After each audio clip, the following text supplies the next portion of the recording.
नमस्कार, कशिश न्यूज़ के खास बुलेटिन में आप सबों का स्वागत है और मैं हूं संतोष सिंह। और आज इस बुलेटिन की शुरुआत हम बिहार और झारखंड की कुछ खास खबरों से करेंगे। बात कोरोना का भी करेंगे। कोरोना से हालात बेकाबू होते जा रहे हैं और अब प्रशासन के लिए एक बड़ी चुनौती है कि कोरोना का गाइडलाइन को हम कैसे पालन कराएं। आवाम भी अब ये कहने लगे हैं कि चुनाव होगा तो फिर इस मास्क लगाने का क्या मतलब है। प्रशासन के पास कोई जवाब नहीं है। सरकार चुप्पी साधे हुए सरकार के आज पूरे अखबार के पूरे पेज पर नीतीश जी का संदेश जारी हुआ है कि सोशल डिस्टेंसिंग बना के रखिए, मास्क लगाइए। लेकिन फिलहाल जो सबसे ज़्यादा पैनिक वाली खबर है कि पटना में एम्स, पीएमसीएच, पारस, जो भी जितने भी प्राइवेट और सरकारी अस्पताल हैं, उन अस्पतालों में मरीज के लिए बेड तक उपलब्ध नहीं है। इतने ज़्यादा संख्या में मरीज कोरोना के पहुंच रहे हैं। स्थिति 2020 से और बुरी हो जाए तो कोई बड़ी बात नहीं होगी। हालात उसी और बढ़ रहा है और बीमारी का लक्षण 2020 के से ठीक विपरीत। और लॉकडाउन की अगर हम बात करें तो 2 मई तक लॉकडाउन पूरे देश स्तर पर लगाना संभव नहीं है, क्योंकि आप भी समझते हैं और हम भी समझते हैं। यात्रियों का स्पेशल ट्रेन चलना शुरू हो गया। किसके आदेश पर यह ट्रेन चल रहा है पता नहीं, लेकिन आज रात से वो मुंबई से बिहार के मजदूरों को लेकर ट्रेनें चलनी शुरू हो गई है। किसने ये ट्रेन किया है, किसके कहने पर ये ट्रेन स्पेशल ट्रेनें चलाई जा रही है, इस पर सरकार को जवाब देनी चाहिए। क्योंकि मुंबई में भी हालात बेकाबू हैं और इस स्थिति में ट्रेनों से भरकर भेजना कितना सही है। ये पिछली बार तो मुख्यमंत्री ही सवाल किए थे कि भाई क्या हो रहा है, लेकिन इस बार सिस्टम और सरकार दोनों खामोश है कि इस तरह से भेजने का क्या मतलब है।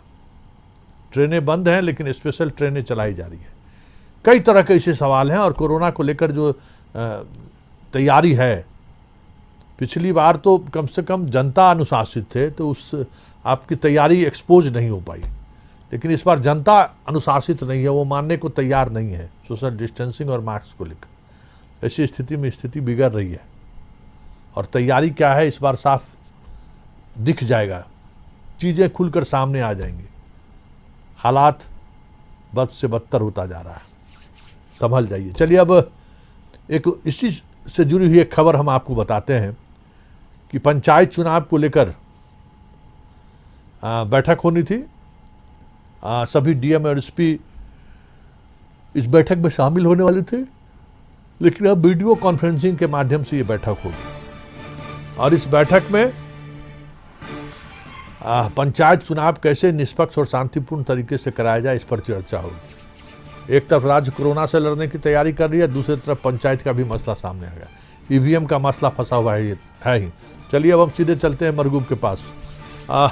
मरगूब, कोरोना में पंचायत चुनाव, सरकार सोशल डिस्टेंसिंग की बात कर रहा है। याद करिए कि पिछले बार विधानसभा चुनाव में भी इलेक्शन कमीशन बड़ी बड़ी बातें कर रही थी कि हमारी ये तैयारी है, वो तैयारी है, लेकिन चुनाव के दिन क्या स्थिति हुई आप भी उससे रूबरू हैं, हम लोग भी रूबरू हैं। पंचायत चुनाव सर पे है और कोरोना भी उसी तरीके से तेजी से बढ़ रहा है। इस बीच वीडियो कॉन्फ्रेंसिंग के सहारे बातचीत हो रही है।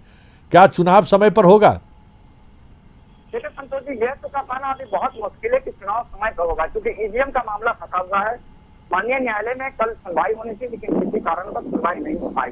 अब वीडियो कॉन्फ्रेंसिंग के माध्यम से राज्य निर्वाचन आयोग से दीपक कुमार जो है वो के सभी जिला के जिला पदाधिकारी जो रिटर्निंग अफसर हैं, जो सब जो है और वीडियो है, उनसे ये फीडबैक ले रहे हैं कि ईवीएम से अगर चुनाव हुआ तो ईवीएम के मूवमेंट क्या होगा, आपको कितनी जरूरत चाहिए और किस तरह से फोर्स का डिप्लॉयमेंट होगा। इन्हीं सब बातों को लेकर के वीडियो कॉन्फ्रेंसिंग 12 बजे के बाद शुरू हुई है। फिलहाल जो मेरे पास जानकारी है वो अभी तक वीडियो कॉन्फ्रेंसिंग नहीं हो पाई है, लेकिन थोड़ी देर में वीडियो कॉन्फ्रेंसिंग शुरू होगी तो फीडबैक लिया जा रहा है। एक तरफ आप देख सकते हैं यूपी में कोरोना का कहर पूरे, अगर उत्तर प्रदेश की कल बात करेंगे तो लगभग 6300 से ज्यादा मामले हैं, लेकिन फिर भी वहाँ आराम से तो पंचायत चुनाव की तैयारियां छोड़ दीजिए, आराम से सभाएं हो रही हैं, आराम से मूवमेंट हो रहा है। तो बिल्कुल यूपी के तर्ज पर बिहार में भी पंचायत चुनाव कराने की तैयारियां चल रही है।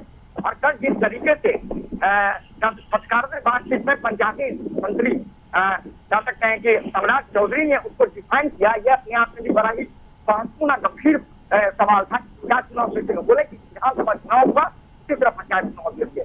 तो संतोष जी देखिए, आज के वीडियो कॉन्फ्रेंसिंग के बाद स्पष्ट हो पाएगा कि आखिर तैयारियां कितनी हैं, लेकिन सब कुछ हम फिर बता रहे हैं, ईवीएम पर लटका हुआ है। माननीय न्यायालय में सुनवाई के बाद माननीय न्यायालय का क्या आदेश होगा उस पर सब कुछ निर्भर है। फिलहाल इस बात की संभावना अभी तक बहुत कम है कि कोरोना के कारण पंचायत चुनाव टल जाए, लेकिन ईवीएम के कारण अगर पंचायत चुनाव टल जाए तो ये बड़ी बात नहीं। चलिए, बहुत बहुत धन्यवाद। ईवीएम के कारण चुनाव टल जाए तो कोई बड़ी बात नहीं हो, लेकिन कोरोना के कारण टलने की संभावना कम है। चलिए, अब हम चलते हैं, अब कोरोना ब्लास्ट पे ही बात कर ही लेते हैं। बिहार झारखंड में हालात लगातार बद से बदतर होता जा रहा है, और झारखंड जो पिछली बार अपने आप को बचा लिया था कोरोना से, लेकिन इस बार वो स्थिति नहीं दिख रही है। लगातार कोरोना पीड़ित मरीजों की संख्या बढ़ती जा रही है। मुख्यमंत्री क्राइसिस मैनेजमेंट ग्रुप के साथ लगातार बातचीत कर रहे हैं, उनसे उनकी मुलाकात हो रही है, कई निर्णय लिए गए हैं, फिर भी इस बार झारखंड पर कोरोना भारी पड़ रहा है। इसकी क्या वजह है, ये समझने के लिए हम सीधे चलते हैं जमशेदपुर, जहां हमारे ब्यूरो चीफ मनोज जी मौजूद हैं। मनोज जी, झारखंड में अगर की बात करें तो 2020 की तुलना में 2021 की स्थिति थोड़ी बुरी प्रतीत हो रही है। मतलब स्थिति उस तरीके का नहीं है। 20 में जब पूरा देश कोरोना से जूझ रहा था, झारखंड अपने आप को बचा लिया, लेकिन इस बार वो स्थिति नहीं लग रही है। इसकी क्या वजह है? देखिए, इसका साफ वजह यह है कि लोग जो है कि अब उतना जागरूक नहीं है। पिछली बार बहुत ज्यादा लोग जागरूक थे, लोगों में डर था, और अब जो है कहीं ना कहीं लोगों का डर जो है वो खत्म हो चुका है, जिसके कारण जो है कि वो लगातार कोरोना का जो संक्रमण है लोगों में ज्यादा फैल रहा है, क्योंकि सोशल डिस्टेंसिंग का पालन लोग नहीं कर रहे हैं, न लोग यहाँ मास्क लगा रहे हैं। सैनिटाइजर तो झारखंड के लोग भूल ही गए हैं कि सैनिटाइजर का उपयोग भी करना है। तो लोगों में जो एक डर था, वो डर 2020 में था कि वाकई कोरोना जो है इस बार कितना खतरनाक है, लोगों पर कितना असर करेगा, लोग मर जाएंगे, ये डर था। लेकिन अब धीरे धीरे जो है वो लोग अपने आप को इस कोरोना से इन लोगों ने समझौता कर लिया है कि चलो ठीक है, हम बीमार पड़ेंगे, उसके बाद कुछ दिन में हम ठीक हो जाएंगे, वापस लौट जाएंगे, हमारा इम्यूनिटी जो है वो मजबूत होना चाहिए। तो ये कहीं ना कहीं लोगों में जो डर था वो खत्म हो गया है। लेकिन जरूरत है कि प्रशासन अब इस पर थोड़ा शक्ति बरते, ताकि लोगों को जो सोशल डिस्टेंसिंग है उसका पालन करा ले। अगर सोशल डिस्टेंसिंग का पालन होगा तो ये संक्रमण जो है वो फैलेगा नहीं, एक दूसरे में फैलेगा नहीं। अब तो हालात ऐसा है कि एक एक जिला 200 का रेशियो को पार कर चुका है, और 48 घंटा में 4 लोगों की मौत कोल्हान में हो गई है। और पूरे झारखंड की बात करें तो वो एक दिन में 1000 से ज्यादा मरीज की संख्या जो है वो बढ़ता जा रहा है, और 500 से ज्यादा राजधानी रांची में है। तो ये अब जरूरत है कि लोग जो है कि अब सोशल डिस्टेंसिंग का लोग पालन करें, जो मास्क का उपयोग करना है उसका लोग उपयोग करेगा, तो हो सके कि ये जाकर संक्रमण जो है वो ज्यादा फैलेगा नहीं। लेकिन जहाँ ट्रेन अभी चल रही है, महाराष्ट्र से लोग आ रहे हैं, दिल्ली से लोग आ रहे हैं, मुंबई से लोग आ रहे हैं, दूसरे राज्य से भी लोग यहाँ पर आ रहे हैं, तो स्टेशन पर जो व्यवस्था होनी चाहिए थी कि जो यात्री उतर रहे हैं उनका पहले जांच होना चाहिए था कि क्या वो संक्रमण लेकर तो नहीं आ गए इस राज्य में, तो वो भी जांच नहीं है। बस स्टैंड में भी जांच नहीं है। वो सिर्फ ये कहा जा रहा है कि आप लोग अपने आप को संयम बरतें, लेकिन जरूरत है कि अब प्रशासन थोड़ा शक्ति दिखाएगी तो जाहिर सी बात है कि वो जो सोशल डिस्टेंसिंग है वो अगर पालन होगा तो इस पर कमी आ सकती है। हालांकि आज रात 8 बजे सभी दुकान बंद रहेगा, सुबह 6 बजे तक।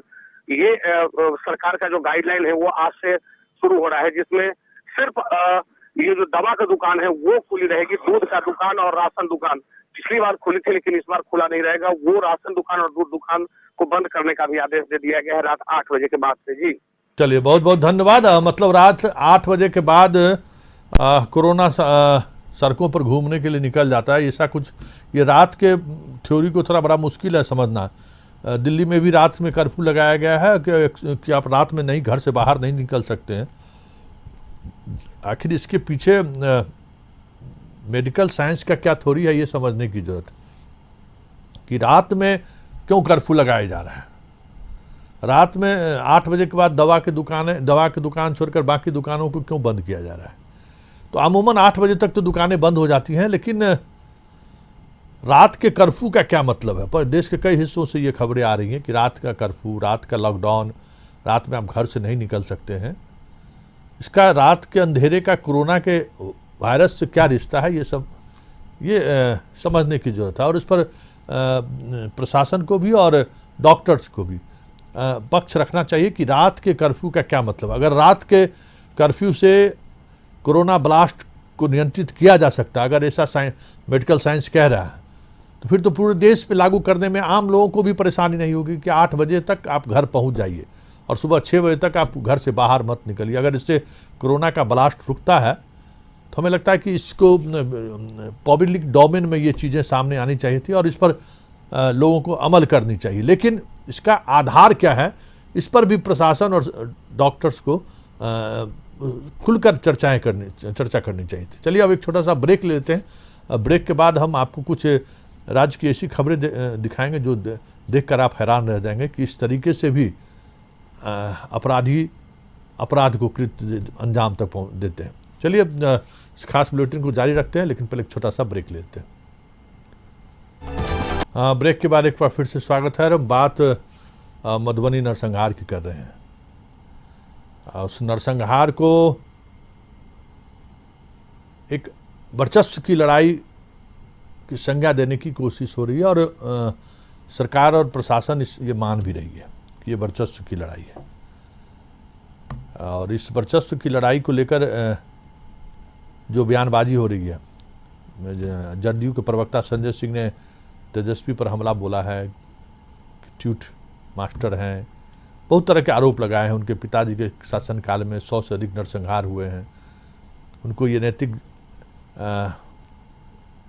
आधार नहीं बनता है कि वो नीतीश कुमार के सुशासन पर सवाल खड़े करें। स्वाभाविक है, लेकिन सियासत इसी को कहते हैं कि अपने अपने तरीके से हर कोई सियासत किसी न किसी घटना के सहारे साधने की कोशिश कर रहा है। तेजस्वी अपने तरीके से साधने की कोशिश कर रहे हैं। वहाँ पहुँच के पीड़ित परिवार को आर्थिक सहायता देकर अपने तरीके से साधने की वो कोशिश कर रहे हैं। करनी सेना की टीम पहुंची, वो अपने तरीके से सियासत साध रही है। जदयू के प्रवक्ता पहुंचे, वो अपनी तरीके से साध रहे हैं। बीजेपी के मंत्री पहुंचे, खुलकर जो बात उनको कहनी थी कहकर निकल चले। प्रशासन पर उन्होंने गंभीर आरोप लगाया। सरकार उस आरोप की, क्योंकि सरकार की तरफ से ये बयान है, मंत्री हैं नीरज बब्लू, लेकिन उस पर क्या कार्रवाई होनी चाहिए अभी तक चीजें सामने नहीं आई है। पीड़ित परिवार अनशन पर बैठा हुआ था। हालांकि गिरफ्तारी के बाद परिवार का आक्रोश थोड़ा थमा है, लेकिन अभी भी कुछ सवाल ऐसे हैं जिन सवालों को लेकर सरकार के साथ साथ सियासत भी सकते में है कि जहां से इन आरोपियों की गिरफ्तारी हुई है वो भी कहीं न कहीं किसी न किसी तरीके से राजनीतिक गठजोड़ की बातें सामने ला रही हैं। तो जो आरोप सियासी गलियारे के सहारे लगाई जा रही थी, वो आरोप भी कहीं न कहीं गिरफ्तारी के बाद जिस जगह से गिरफ्तारी हुई है वो सवाल जरूर खड़े कर दे रहे हैं। तो पहले हम देखते हैं कि गिरफ्तारी के बाद एसपी ने क्या कहा है, फिर उसको लेकर जो सियासतें चल रही हैं उस सियासत पर भी चर्चा करेंगे। तो 2 व्यक्ति, 30 तारीख को एक व्यक्ति और उसके बाद अगले दिन एक व्यक्ति, कुल 5 लोगों की अकस्मात मृत्यु हो गई। पुलिस अपनी कार्रवाई करते हुए बेनीपट्टी कांड संख्या 6721 दर्ज किया और उसमें कुल 35 अभियुक्तों को नामजद किया गया।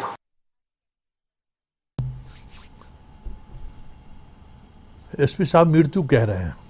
हत्या और मृत्यु में हमें लगता है कि इतनी समझदारी तो होनी चाहिए कि मृत्यु किसको कहते हैं और हत्या किसको कहा जाता है। एक पुलिस अधिकारी जब ऑफिशियली बयान मीडिया के सामने में दें तो 5 व्यक्ति की मृत्यु हुई, ये हमारे समझ से परे की बात है। 5 लोगों की हत्या हुई है। मृत्यु सामान्य चीज़ है और हत्या असामान्य चीज़ है। मृत्यु सब, लेकिन हत्या जब होती है तो मृत्यु साथ में नहीं लिखता है। हमें लगता है कि एसपी साहब को इन सब चीज़ों पर ध्यान देना चाहिए, क्योंकि मधुबनी एसपी अभी तक जितने भी प्रेस कॉन्फ्रेंस किए हैं, कहीं ना कहीं वो उस प्रेस कॉन्फ्रेंस में साफ दिखता है कि वो तैयारी करके नहीं आते हैं। इसी प्रेस कॉन्फ्रेंस के दौरान जिस गांव से गिरफ्तारी की बात कर रहे हैं और जिस व्यक्ति के आवास से गिरफ्तारी की बात कर रहे हैं, वो व्यक्ति उस गांव का रहने ही वाला नहीं है। जब ये सवाल एसपी साहब से किया गया कि भाई आप कैसे ये बात कह रहे हैं, महतो तो उस शंभू महतो तो उस गांव का है ही नहीं। तो कहते अरे इस थोड़ी मोड़ी गलतियों को छोड़िए, वो कमतौल का है, फिर ये वो जिसके घर से बरामद पकड़ा गया है वो अर्धनिर्मित है। तो हमें लगता है कि इस तरह के संवेदनशील मामले में जब पुलिस अधिकारी मीडिया के सामने आते हैं तो पूरी तैयारी के साथ आनी चाहिए, क्योंकि हर तरह से सवाल उनके बीच आएगा और सवाल का अगर वो पुख्ता जवाब नहीं देंगे पूरी कॉन्फिडेंस के साथ तो सवाल उठेंगे। और यही सवाल है कि अब सवाल उठने लगा विपक्ष की तरफ से कि भाजपा विधायक के गांव से उनके खास गुर्गे के आवास से अपराधी गिरफ्तार हुए हैं और वो अपराधी घटना के दिन से ही उस गांव में मौजूद थे। ये जो सियासी गलियारों में ये खबरें आई वो कहीं न कहीं एसपी के प्रेस कॉन्फ्रेंस के बाद आई है। और एसपी अगर प्रेस कॉन्फ्रेंस में चीज़ों को स्पष्टता के साथ रखते तो ये स्थिति नहीं बनती। तो हमें लगता है कि इस तरह के संवेदनशील मसलों पर मीडिया या पब्लिक डोमेन में हम कैसे जाएं बातों को रखने के लिए, ये एसपी की एक ट्रेनिंग ज़रूर होनी चाहिए कि आप कुछ कहने जा रहे हैं, आपके कुछ कहने का मतलब है। चलिए, इस मामले में सियासत चल ही रहा है। सबसे पहले चेतन आनंद ही पहुंचे थे इस पीड़ित परिवार से मिलने के लिए। जरा हम चेतन आनंद गिरफ्तारी के बाद भी कुछ सवाल खड़े कर रहे हैं, जरा सुनते हैं, फिर हम इस सियासत को समझने की कोशिश करेंगे। मधुबनी कांड में जो परिवार है, 3 परिवार 4 परिवार जो हैं, एक जिनके एक जो है वो हॉस्पिटल में, पारस हॉस्पिटल में है, उनका अभी भी इलाज चल रहा है। तो उसके इलाज का खर्चा सरकार को उठाना चाहिए। उनके इलाज का खर्चा सरकार उठाए। साथ ही साथ जितने भी पीड़ित परिवार हैं उनमें एक नौकरी, सरकारी नौकरी मिले, मुआवजा सरकार दे। और ये जो पकड़े गए लोग हैं और जितने भी लोग अभी बाकी हैं, सब लोग को पकड़ के स्पीडी ट्रायल चला करके यही हमारी मांग है कि सख्त से सख्त सजा उनको मिलनी चाहिए, ताकि ऐसा हादसा फिर नहीं हो। एक एग्जाम्पल होना चाहिए। और चलिए, एक एग्जाम्पल होना चाहिए। जरा आप देखते हैं बेकाबू हुआ अपराध। जी हाँ, बहुत सारे अपराध को आपने देखा होगा। बिहार में तो अपराध और बिहार दोनों का तो अनुनाश्रय संबंध है। आज देर रात कल समस्तीपुर में घटना घटी है, व्यापारियों की हत्या हो, गोली मार दी गई, 8 लाख लूट लिया गया। सिवान में चाकू 4 लोगों को चाकू मार दिया गया। लेकिन एक अजीबोगरीब अपराध की घटना घटी है पटना सिटी के इलाके में, जहां मुंबई से जो लोग पिछले वर्ष कोरोना के कारण छोड़कर अपने नौकरी पेशा दिहाड़ी मजदूरी छोड़कर आए थे, वो गांव में एक छोटे से पोखरा तालाब बनाकर उसी में बत्तख, मुर्गा और बकरी पाल रहे थे। अब ये कौन सा अपराध है? इस अपराध का क्या चरित्र हो सकता है कि आप जहर देके पिस्टल के बल पर वहाँ पे पहुँचे, जो वहाँ मजदूर है उसको आप बांध दीजिए और फिर मुर्गा और बकरी सब लोग जहर खिलाकर उसको मार दीजिए, पोखरा में जहर डाल दीजिए। ये कौन सी अपराध की प्रवृत्ति मानी जाएगी? एक बिहारी बेचारा मुंबई में बरसों बरस से नौकरी कर रहा था, कोरोना की वजह से उसको लौट कर आना पड़ा और गांव आया तो वो एक छोटा सा काम करना शुरू किया कि अपने खेत पर छोटे से ही जगहों पर सामान्यतः खेती जिसे कहते हैं, मुर्गी पालन भी, मछली पालन भी, मवेशी पालन भी, उसके सहारे एक रोजगार का सृजन करने की कोशिश शुरू हुई। और फिर जो हुआ वो आप तस्वीरों में देख रहे हैं। जरा पहले हम पीड़ित परिवार का पक्ष सुन लेते हैं, फिर हम अपने संवाददाता के पास चलेंगे कि इस अपराध को किस श्रेणी में रखा जा सकता है।